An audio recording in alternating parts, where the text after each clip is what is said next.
Hello and welcome to a free masterclass on how to put yourself first and release the guilt around doing so.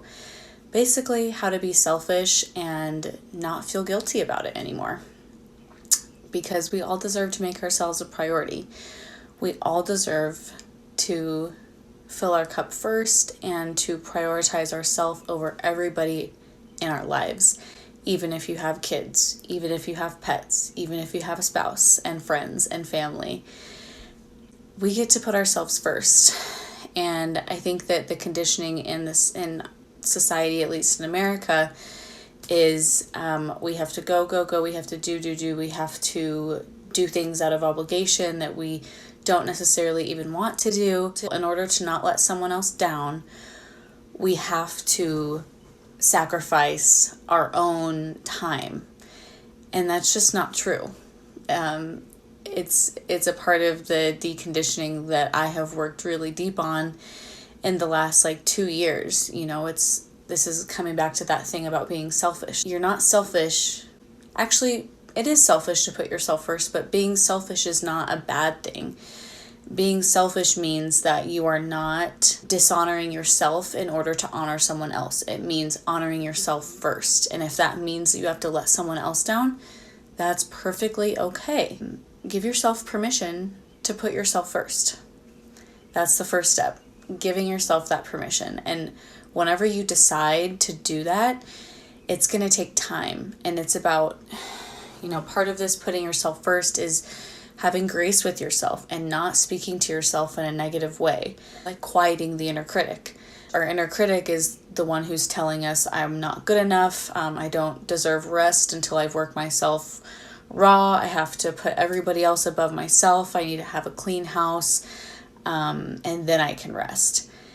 And so it's about how do we find this balance of quieting that inner critic that wants to tell us that we're not doing enough, we're not being enough, that we're never going to reach our goals. How do we quiet that voice and allow our higher self to speak loudly? So anytime that I have those thoughts come up in my brain, because I'm human, as much as I love teaching on these things, I love teaching on these things because I am moving through them in real time. And when it used to take me weeks, months, days to move through these kind of thoughts, and now it has become very easy to notice the thoughts that don't serve me. And I'm at a point in my life, especially just being a pregnant person, it's important to me to be having thoughts that are serving me. If I catch a thought that is not serving me, that is automatically my inner critic. And then I say, okay, well, what would my higher self say in this situation? And so, if you're a journaler, go into your journal. Even if you're not a journaler, I hear so many people say well, I'm just not a journaler. Well, I used to not be too, and now I write in my journal almost every day. And it's just very beneficial to do so. So even if you don't want to write it out, get out your voice memo on your phone and speak through it. Talk in your car to yourself, or in your house to yourself, wherever, your living space is. Speak it to yourself. Just do the work. It doesn't have to be in a journal. It's just important that the work begins. For instance, this has been, coming up for me. It's I didn't do enough work today because I didn't work. We're conditioned to think we have to work 8 hours a day. Being an entrepreneur, working for myself, I don't work 8 hours a day. And so making that transition from corporate to being an entrepreneur, I really had to work through those thoughts of I'm being so lazy. And it's no, I'm actually not lazy. I'm actually making myself a priority here, and I deserve to make myself a priority. A lot of times, especially with parents, it's oh, well, fill your cup first so that you can pour into the cup of others. It's no, I'm going to fill up my cup because I deserve to have a full cup. It's a bonus that I can help other people and take care of other people when I have a full cup, but that's not why I fill up my own cup first. That's not why I go to these practices and make sure that I feel good first. When I was first a parent, it really triggered me to hear about people with their morning routines, and I was well, that's not possible for me because I have a kid and I have a little, at that point it was I have a 1-year-old who needs my undivided attention, and I have a 2-year-old who wants mommy in the morning and needs breakfast first thing and yada, yada, yada. So my son is now 3, and so I've kind of been working through these things for a few years now, but now I've reached a point where I don't put my kid to bed at like 7:30 or 8 p.m. My kid is just a late sleeper. That's just how he's been. So he goes to bed with us now. Now that he doesn't nap in the middle of the day, he goes to bed with us. He's actually gone to bed with us even like since before he napped, but I judged myself before. I'd be like, oh God, there's no other kids that are awake right now. It's 10 o'clock. I'm such a shitty mom because I'm letting my kid go to sleep late. And now I'm like, wow, I'm so grateful that I have this space that I can let my son go to bed with us. We go to bed as a family. Bedtime is so easy. It's not this thing that I'm trying to rush through so that I can go have my alone time. Because he's going to bed at a later time, he's sleepier. And so our bedtime routine is like put on a song, sing a few songs together, maybe read some books, and go to sleep. And it's a super easy and flowy bedtime. And then in the morning, this doesn't always work out this way, but more times than not, my son will sleep till like 9:30, 10, to have that space in the morning, to even just drink a cup of tea, even just drinking water. I like to just set my intention for the day or come back to my intention that I've set for the new moon or the full moon or whatever. I like having that time. And I used to compare myself to other moms who could just, and the thing with comparing ourselves to other people or other parents especially, is that we don't see behind the scenes. We see the highlight reel on social media. We see the highlight reel in real life whenever they're aware that there's other people around, so they're going to be a certain type of way. I used to compare myself to other moms and be like, gosh, well, they get so much out of parenting and I just suck because I need my alone time or I need my time in the morning to fill my own cup. I stopped doing that. I stopped comparing myself to other moms. I come back to the trust and knowing that I am a kick-ass mom. So it's important we're not castrating ourselves because of how we see someone else parenting. Like, parent your own way. Live life your own way. This, again, applies to more than just parenting. And someone said going to bed with us is not good because of boundaries. The couple first, the child under. So you're basically talking about like being able to have your time as a couple, and I would assume that means being able to have sex as a couple, because that's a big part of it. So yes, he goes to bed with us most nights, but we scoop him up and we can put him in his bed and we can have our alone time. And then Plant Powered said, we all sleep together too, so special. Me, my partner, 3.5-year-old and a 1-year-old. Oh, that's so cute. Sometimes like it serves us to sleep as a family, and then it serves us to scoop our kid up and put him in his bed. So again, just seeing what works for you and then implementing them. Just because I'm saying something that works for me, if you're like, yeah, that doesn't feel good, then do whatever feels good to you. Because I know some people like their alone time at night. For me, I just didn't love that because during the whole bedtime, it was hard to be present because I'm just thinking about what I want to do after. It's definitely a practice into being present in the moment, because whenever I would do that, it changed the entire vibe. But for me, that took there was a lot of resistance there. So what's easiest for us might not be what's easiest for you, but do the thing that's the easiest. And I'm finding this with my business too. Like, the more that I am choosing the easy way in my parenting, in my life, it shows up in my business too.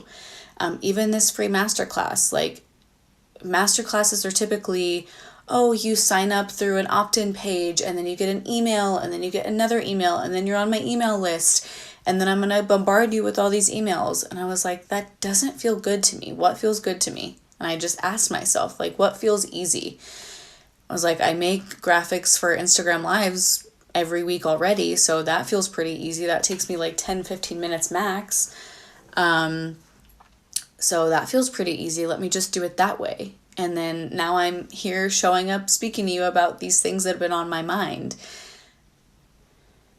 Yeah, and then Plant Powered said, I struggle with this as my 3.5-year-old also sleeps later, but my 1-year-old gets up early, so still trying stuff. And that's exactly what it is. It's parenting is so go with the flow and just seeing what works for you, testing things out, working things all the time, and just seeing what flows. And so in those moments of figuring it out too, of what works best for our family, knowing that it's a temporary space.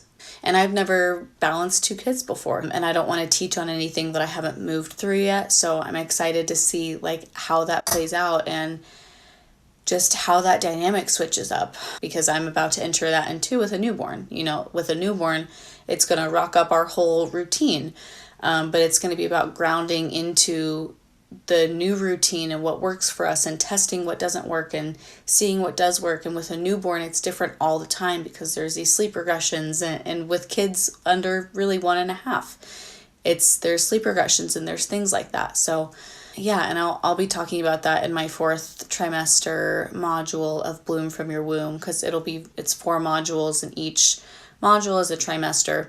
Let's see. Just scrolling through these messages here. Hi for being. Oh, you're welcome, Sky. Plant Powered said yes, so tired. I know. I want to talk about too, if I have laundry to do, if I have chores to do, if I have dishes to do, and this is something that I have had to decondition in my own self. So I'm teaching this, but I still find myself, I wake up and I see a mess and I'm like, oh my God, let me tend to this mess. And I'll be starting to do the dishes or something. And I'm like, wait a second, I came down here for fucking tea and to sit outside on the patio and enjoy the sound of the birds. Let me go do that. So it really takes being aware of our thoughts and being aware of our actions of like, why am I doing this right now? I don't do anything in my life anymore if it doesn't feel good, if I'm not led to do that. So it's really about that, allowing yourself to drop that guilt and drop doing things out of feeling like you're obligated to do them. We don't have to do anything out of obligation. The only person putting the obligation on ourselves is you. And so you have to reprogram your brain and set up new boundaries and set up new ways of being and set up like how you want to be. Decide how you want to be and then show up as that. Do you want to put chores above your own mental health? Like, do you want to be exhausted to give yourself a break? Or do you know that you're worthy of taking a break because you want a break? Or by OSHA standards, it's like if you've worked 4 hours, then you can take a 15-minute break.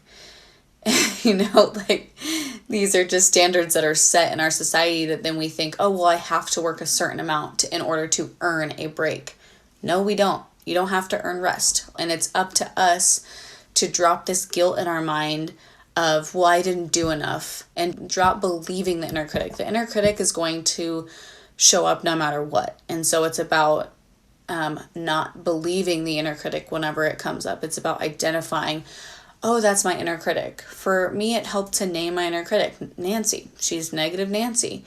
And so I'm like, hey, Nancy, how you doing, girl?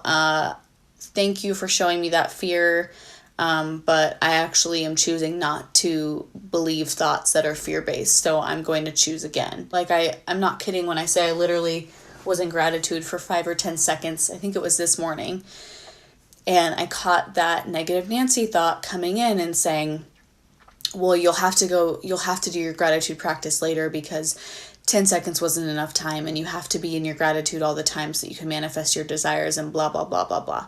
No, I don't.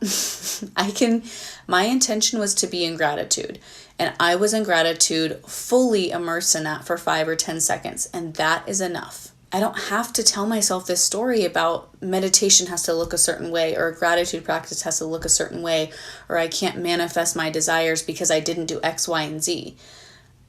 Set your intention for what you're doing. For instance, set your intention that, oh, I'm going to meditate, or oh, I'm going to do a gratitude practice, or I'm going to eat and just be in my body and feel the food nourishing my body and drink my water and just enjoy it. that's the intention behind it. And so let whatever amount of time that you were given there be enough. Empowered plant mama, what was that name again? Plant powered, like, especially for you, you have the two little ones. So say, and I don't know like your practice or kind of things like that, but say that you just want some alone time. And so you find a little window in the day where it's like, that kid's doing something, this kid is doing another thing. Oh my God, let me go take my alone time. And I know that like the second with really little kids, like the 1-year-old, the second that you go to do something, that's when they need mommy. But just set that intention of let me go get my alone time. Let me just go take a shit by myself. And that is the intention. And if you only get 10 seconds of that, being like, okay, that was enough for right now. And maybe in the next window, I'll try it again. But for now, that was enough. And I'm allowing that to be enough. And so we get to, again, define your own rules, make your own rules, and live the life that you want to live and not this life that we think that we have to live. I talk about this in, I believe, module 2 of Bloom from Your Womb, the second trimester, but how we believe that a mom is supposed to dress a certain way, or even like a dad is supposed to dress a certain way. A parent in general is supposed to dress a certain way. I'm trying to really like de-gender my language. So in my first pregnancy, my first full-term pregnancy, whenever I would grow out of clothes, I would go buy new clothes, but it wasn't clothes that felt like me. It was clothes that I thought that I should wear because I'm a mom. We get to define our rules and decondition what we believe that a mom needs to be, or a parent needs to be, or how we should be as a mom. If I dog myself for needing to give my son screen time sometimes so that I could have my space to myself, then that doesn't serve me. That it's only making things harder on myself, which is never like what we want to do. Sometimes I am giving screen time because I need to go have my alone time because I'm about to lose my mind and I'm about to yell because there's toys everywhere and there's a mess everywhere and it's overwhelming me, and I just need to go chill the fuck out and go relax. And you're allowed to relax. Like, you're allowed to do that. So give yourself that permission to take that time for yourself. And if that means giving your kids screen time, every time that you're giving your kids screen time and you're thinking to yourself, God, I'm such a shitty mom or a shitty dad because I am not there present with them for 30 minutes while they're on the screen, that's not going to serve you. So again, whenever those thoughts come in your head, it's like, okay, that's the inner critic. What else do I know to be more true than the inner critic's thought? Oh, I'm giving my child screen time so that I can be the best parent that I can be, so that I can be the best me that I can be, because I am worthy of filling up my cup. And just because I have a kid does not mean that I have to be a martyr.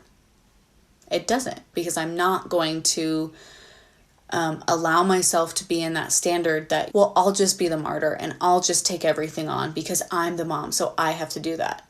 No, making things easy for yourself and not trying to do it all. We have modern technology. You can get all your groceries on your phone and pick them up at the grocery store 2 days later or whatever. I was talking to my spouse about this the other day. Like, my dad worked full time, so he was home less than my mom. But I never noticed, because when he was home, he was like grading our homework and he was putting us to bed. He had bedtime duty, and he made the most out of the time that he was home with us. So that is something that I tell my spouse who this is the dad guilt now. Like, he is, or even just working parent guilt, where you're going to work and you feel like, oh, I need to be home with my kid and they miss me and they're just asking me to come home.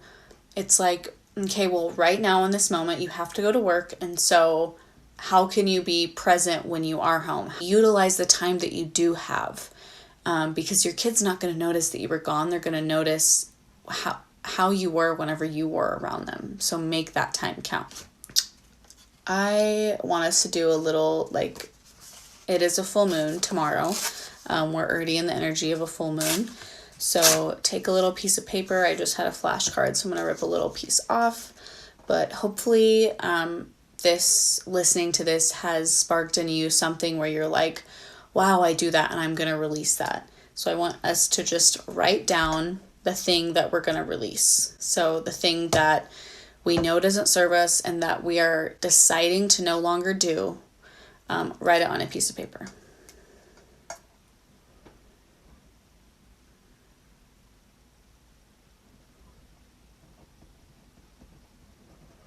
But here's the thing, whenever we set an intention like this, especially when it's letting go of habitual action that we've kept for years and years, maybe even our whole life. In most cases, you're not just going to snap your fingers and have it be gone. So this is where grace and compassion come in for yourself. And this is where that, checking that inner critic is going to come in. Because the second that you stray from whatever this intention was, you might be like, God, I suck. I can't even stick with my intention, blah, blah, blah, blah, blah, blah, blah. It's like, no, it's okay. I am human. It is okay to fuck up. I am learning something from this. If I did, quote unquote, fuck it up, I'm learning something. I'm going to move forward with this knowledge and I will do better next time. And doing better next time, compounding that over, 50 times of acting out of accordance with how you really wanted to act, it's like building a muscle. And so it's really important whenever we set these intentions that we are really gentle with ourselves, that we are really kind to ourselves, and that we're nurturing ourselves and not. Well, on that note, we can wrap up so I can get my smoke alarms turned off. But yeah, thank you for being here. Thank you for being present. And just remember to be gentle with yourself in this process. It's not going to happen overnight. Thank you so much for being here, and I will see you guys in the next one.